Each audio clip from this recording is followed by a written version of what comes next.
I once had a client that listed their home out in the country in Utah. I won't give a specific location, but it was a beautiful home. It was listed in a higher price range and had quite a bit of land with it, as well as, a nice barn and water rights. And so just to give you a little bit of an idea of the type of land that it was. Now, I had some buyers come in. We had quite a bit of interest on it. It was during a pretty good seller's market. So there were a lot of buyers interested.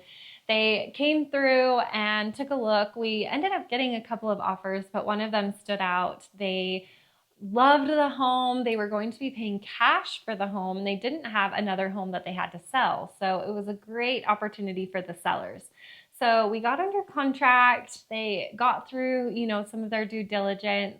We sent over the property disclosures and they ended up wiring the money for closing. Well, the day that we were all going to sign for closing, the buyers called me and said that they were no longer interested in the home because they determined that it was in an area that had mosquitoes outdoors. And they were actually very frustrated that our sellers didn't disclose that there were mosquitoes on the property, and they were going to actually take them to court over it.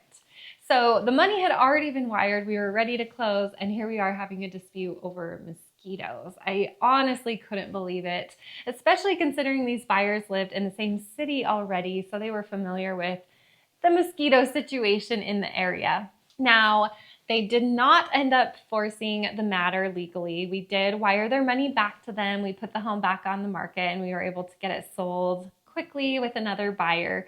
But I will never forget that experience, that phone call that we are canceling this transaction on the day of closing because we're worried about mosquitoes on the property.